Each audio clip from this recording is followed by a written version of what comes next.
ہوگا. اس لیے اللہ کے حضرت عمر فاروق رضی اللہ تعالیٰ عنہ بھی نبی نہیں ہوئے تو نبوت کا سلسلہ اب ختم ہو چکا ہے. قرآن پاک کے اندر اللہ تعالیٰ نے ارشاد فرمایا ما كان محمد ابا احد من رجالکم ولكن رسول اللہ وخاتم النبیین کہ محمد صلی اللہ علیہ وسلم تم میں سے ایک مردوں کے باپ نہیں ہے ولكن رسول اللہ وخاتم النبیین کہ وہ اللہ کے رسول ہیں اور آخری نبی ہیں. میرے دوست اور بزرگوں نبی پاک صلی اللہ علیہ وسلم کے آخری نبی ہونے کی شہادت قرآن پاک نے علی الاعلان بابا کے دول ہمارے سامنے کر دیا ہے کہ وہ خاتم النبیین کہ وہ آخری نبی ہیں. وہ نبیوں کے سلسلے کے لیے مہر بن کر کے آئے ہیں. اب آپ کے بعد کوئی نیا نبی آنے والا نہیں. ایک مسلمان کو ایک اہل اسلام کو مسلمان ہونے کے ناطے اسلام والا ہونے کے ناطے سب سے اہم اور بنیادی چیز یہ ہے کہ وہ اللہ کے رسول صلی اللہ علیہ وسلم کو آخری نبی مانے. اب نبی پاک صلی اللہ علیہ وسلم کے اس آخری نبی ہونے کے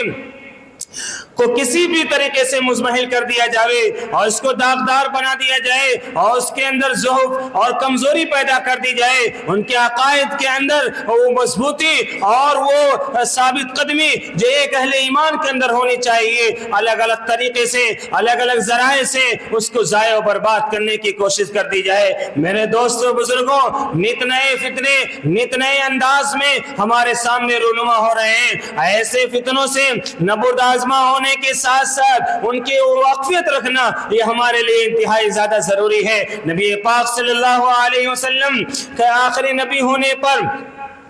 کسی بھی طریقے کی دلیل ہمیں مانگنے کی ضرورت نہیں. نہ اللہ کے نبی صلی اللہ علیہ وسلم آخری نبی ہیں. آپ کے بعد اگر کوئی بھی یہ دعویٰ کرتا ہے کہ میں آخری نبی ہوں, اللہ کے رسول آخری نبی نہیں تھے, کسی بھی اعتبار سے اللہ کے رسول آخری نبی نہیں, تو میرے دوستوں اور بزرگوں یہ یاد رکھیے کہ وہ انسان آپ کے ایمان سے کھلواڑ کرنا چاہ رہا ہے, وہ انسان آپ کے ایمان کو لوٹنا چاہ رہا ہے, وہ انسان آپ کے ایمان جیسی عظیم الشان دولت پر ڈاکہ ڈالنے کی پلاننگ اور کوششیں کر رہا ہے. میرے دوستوں اور بزرگوں انہی تمام چیزوں کو سامنے رکھ کر کے انہی تمام چیزوں کو نگاہوں میں رکھ کر کے وقت و حالات کے مناظر کو اور قرب و جوار کے علاقوں کو سامنے رکھ کر کے یہ ضرورت محسوس ہوئی کہ اب مسلمانوں کے اہل ایمان کے ایمان کی تحفظ اس کی بقا کے لیے اور اس کی حفاظت و صیانت کے لیے متحدہ طور پر سر جوڑ کر کے سرگرمی عمل میں لائی جائے تاکہ مسلمانوں کے ایمان کو بچایا جا سکے.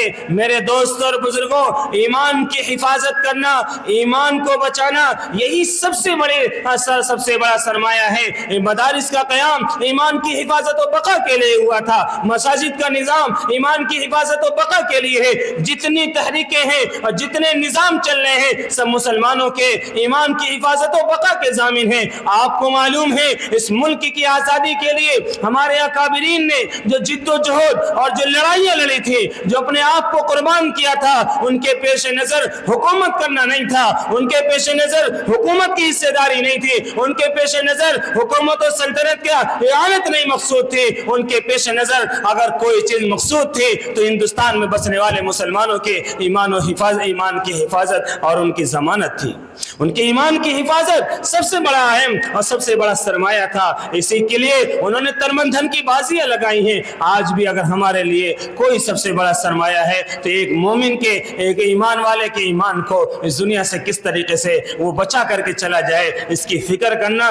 یہ ہم سب کے میرے دوست اور بزرگوں دینی اور ایمانی ذمہ داری ہے کہ ہمارے قرب و جوار میں کوئی آدمی اپنے ایمان سے پھرنے نہ پائے, کوئی اپنے ایمان سے سودا نہ کرنے پائے. وہ مثال پیش کرے خباب ابن ارد کی, وہ مثال پیش کرے زید ابن دسنہ کی, وہ مثال پیش کرے بلال حبشی کی, وہ مثال پیش کرے حضرت ابو ہریرہ کی, وہ مثال پیش کرے حضرت جابر کی, وہ مثال پیش کرے عمار ابن یاسر کی. ان تمام صحابہ کرام کا اسوہ اس کے سامنے ہونا چاہیے کہ اپنی جان دینا تو گوارا کر لیا, اپنا سب کچھ لٹانا تو گوارا کر لیا, اپنے والدین اپنے بیوی بچے اپنا سارا مال و دولت قربان کر دینا تو گوارا کر لیا. لیکن اگر کوئی چیز انہیں گوارا نہیں ہوئی تو ان کا اپنا ایمان تھا جو اللہ کے رسول صلی اللہ علیہ وسلم کی صحبت نے انہیں عطا کیا تھا کہ جان جان جائے چلی جائے, مال لٹے لٹ جائے, اولاد بیوی بچے بیوہ اور یتیم ہو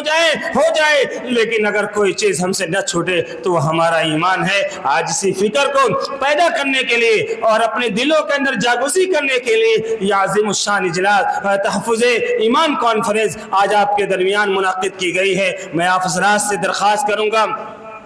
جتنے ہمارے مہمانان کرام تشریف لائے ہیں اور ہمارے علماء کرام آج کی عظیم الشان اجلاس کے میں شرکت کے لیے آئے ہیں, میں ان سے درخواست کروں گا کہ مسجد کے اندر کے حصے میں تشریف لائیں اور ہمارا یہ مختصر سا پروگرام بہت قلیل وقت کے اندر انشاءاللہ اپنے اختتام کو پہنچ جائے گا. قبل اس کے کہ مہمانان کرام ہمارے درمیان حاضر ہوں, میرے دوست اور بزرگوں میں آپ حضرات سے درخواست کروں گا کہ آپ مسجد کے اندر تشریف لائیں پورے سکون اطمینان کے ساتھ اور پوری بشاشت کے ساتھ اور پوری دل جمعی کے ساتھ اس پروگرام کا حصہ رہیں. اور آنے والے اکابرین کی اللہ تبارک و تعالی نے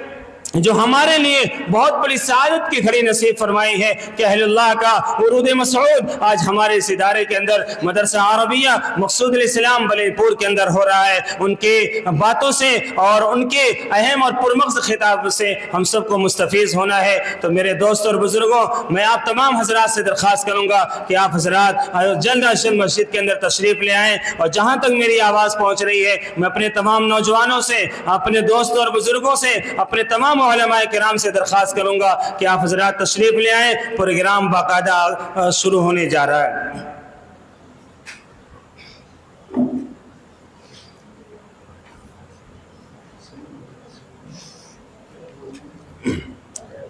حسان کا حسان